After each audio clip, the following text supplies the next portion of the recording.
Road पर बहुत traffic jam है।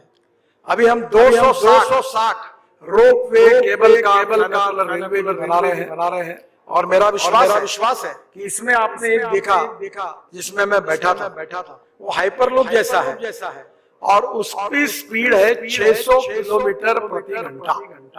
यानी दिल्ली से जयपुर अगर हम ये शुरू करेंगे तो दिल्ली से जयपुर 15 मिनट में और दिल्ली से मुंबई 1.5 से 2.25 घंटे। तो वो 600 किलोमीटर प्रति घंटे से ये टेक्नोलॉजी हम ला रहे हैं।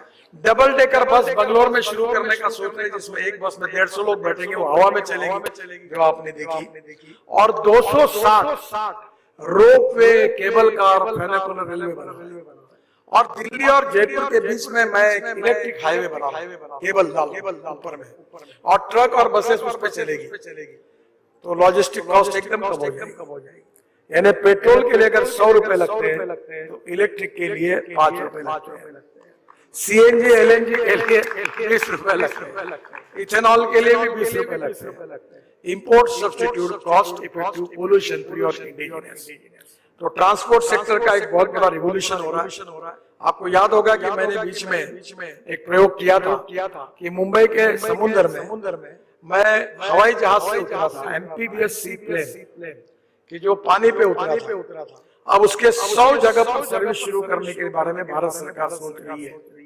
तो आप दिल्ली से उड़ोगे तो पानी पे उतरोगे कहीं वाराणसी से उड़ोगे तो पटना में गंगा में उतरोगे और गंगा पटना से उठ जाए तो गोरखपुर के एयरस्ट्रिप पे उतरोगे।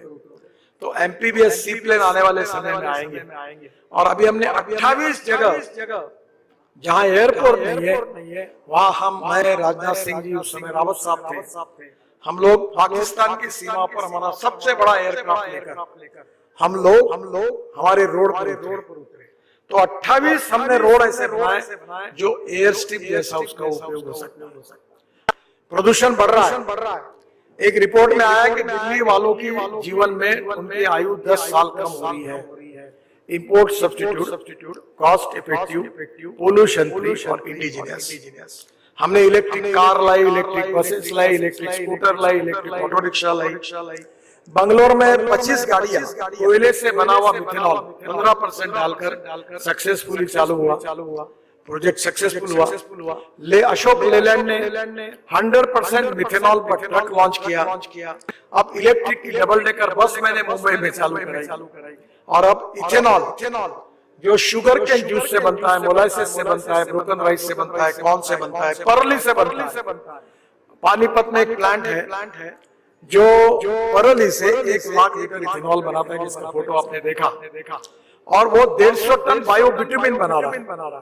ये बहुत इंपॉर्टेंट बात है भविष्य के लिए कि हमें 80 लाख टन बिटुमिन लगता है। 50 lakh tonne bitumen Indian refinery तैयार करती है और 30 लाख टन हम इंपोर्ट करते हैं। अब हमने ये तय किया कि रबर टायर जो है स्वेस्ट वो दुनिया से लाएंगे। रबर पाउडर निकालकर 15% बिटुमिन में डालेंगे और 7% प्लास्टिक डालेंगे और ये परली से बना हुआ बिटुमिन जो किसान बनाएगा ये हम बिटुमिन यूज करेंगे। तो किसान अन्नदाता था, अब इथेनॉल के कारण ऊर्जादाता बना, अब बिटुमिन बना रहे तो बिटुमिन दाता बना। और अब सबसे इंपॉर्टेंट चीज है कि पानीपत में जो परली से ईंधन बन रहा है वो हवाई ईंधन, ये जो हमारी एविएशन फ्यूल बन रही है, बीच में स्पाइस जेट का हवाई जहाज देहरादून से दिल्ली हमने सक्सेसफुली लाया। 50% एविएशन फ्यूल उसमें बायो थी। फिर टाटा का विस्तारा का प्लेन ये भी 50% डालकर सक्सेसफुल हुआ। अब इसके बाद पानीपत के प्लान में परली से बायो एविएशन फ्यूल तैयार होगी और वो 10% पेट्रोलियम एविएशन फ्यूल में जाएगी और इस देश का किसान अन्नदाता, विटामिन दाता, ऊर्जा दाता अब हवाई ईंधन दाता बनेगा और गांव समृद्ध और संपन्न। जहां तक आज मैं इस गाड़ी में बैठकर आया हूं वो इथेनॉल की है। मैं हाइड्रोजन के गाड़ी में भी यूज करता हूं जो हाइड्रोजन की है, भविष्य की फ्यूल, उसका नाम है मिराई। मिराई जापानी वर्ड है, उसका अर्थ है फ्यूचर। हवाई ये जो हाइड्रोजन है ये फ्यूचर की फ्यूल है। और हमारा देश का किसान गंदे पानी से बायो वेस्ट से अब ग्रीन हाइड्रोजन बनाएगा। और इतना ही नहीं तो हम ऊर्जा को आयात करने वाले नहीं, हम आने वाले भविष्य में ऊर्जा को निर्यात करने वाला देश बनेंगे। हमारा अमोनिया जो है वो हम तैयार करेंगे, अब हमको फर्टिलाइजर इंपोर्ट करने की जरूरत नहीं पड़ेगी। सबसे पहले मैं हमारे रोड सेक्टर में आज बड़े प्रमाण पर हमने express highway, green express highway, 32 economic corridor और ग्रीन एक्सप्रेस हाईवे बना रहे हैं। ग्रीन एक्सप्रेस हाईवे का मतलब है कि वो पूरी तरह से नई अलाइनमेंट है। जैसे दिल्ली से कटरा ये ग्रीन एक्सप्रेस हाईवे है। दिल्ली से मेरठ ये ब्राउन रोड है, क्योंकि ये पहले रोड था, हमने इसको वाइडनिंग किया।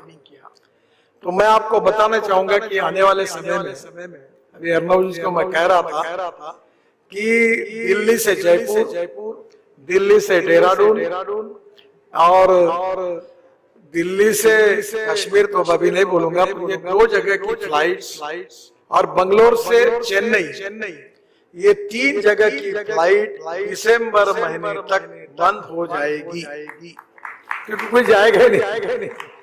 क्योंकि दिल्ली से देहरादून जाने के लिए अब 2 घंटे में आप जा सकेंगे, और अगर आप एयरपोर्ट जाएंगे तो 1 घंटा पहले, घर से 1 घंटा जाने के लिए, वहां से जाने के लिए पौन घंटा और घर जाने के लिए 1 घंटा, तो 4 घंटे लगेंगे। हम आपको इस होटल से देहरादून 2 घंटे में पहुंचा देंगे, हरिद्वार को 1.5 घंटे में, चंडीगढ़ को 2.5 घंटे में, जयपुर को 2 घंटे में, कटरा को 4 घंटे, अमृतसर को 4 घंटे में, कटरा को 6 घंटे में, श्रीनगर को 8 घंटे में, बेंगलोर से मैसूर अभी 1 घंटा 10 मिनट हो गया, दिल्ली से मेरठ 3.5 घंटे लगते थे, 45-50 मिनट में हो गया, और दिल्ली से मुंबई 12 घंटे में। और सबसे महत्वपूर्ण बात है कि हमारे भाषणों में हम कहते थे पहले कश्मीर से कन्याकुमारी तक, पर कभी हमको इसका एहसास नहीं हुआ। मैं सौभाग्यशाली हूँ कि मैं आपको जो बता रहा हूँ वो सपना आपका आने वाले 1 साल में पूरा होगा। आप मनाली से रोहतांग पास जाने के लिए 3.5 घंटे लगते थे, अब अटल टनल बनी है, आप 8 मिनट में जाते हैं, 3.5 घंटे के बजाय 8 मिनट। और अटल टनल से निकलने के बाद हमारी 5 टनलें लद्दाख और लेह तक, और 2 लेन पेव्ड रोड है।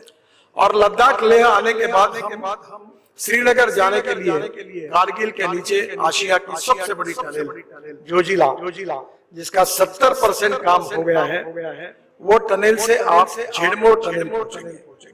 मैं आपसे अनुरोध करूंगा कि जरूर एक बार आप कारगिल जाइए और जोजिला टनल देखिए। इसकी एस्टिमेटेड कॉस्ट थी 12,000 करोड़, और हमने ये टनल बनाई है केवल 5,000 करोड़ में, तो 6,000 करोड़ इसमें बचे। और वो टनल से बाहर निकल के झेड़मोर टनल भी पूरी हुई, जिसका इनॉग्रेशन करने के लिए प्रधानमंत्री जी को हमने रिक्वेस्ट की है। वहां से श्रीनगर आएंगे, श्रीनगर से जयपुर तक, श्रीनगर से जम्मू तक हम 18 टनल बना रहे हैं, उसमें से 15 टनल पूरी हो गई है। 3 टनल अभी 3-4 महीने में पूरी हो जाएगी। और उसके बाद जम्मू के पहले कटरा के, इसमें दिल्ली कटरा एक्सप्रेस हाईवे लगेगा। अमृतसर कटरा ये हाईवे से हम दिल्ली आएंगे 4 घंटे में। और दिल्ली से डायरेक्ट आपको बहुत अच्छा कभी मौका मिलेगा तो ये स्टेट ऑफ आर्ट प्रोजेक्ट हुआ है, द्वारका एक्सप्रेस वे, और हमने UR2 बनाया है, और उसके आगे में ये कटरा वाला हाईवे है। तो यहाँ से दिल्ली मुंबई हाईवे पर जाएंगे।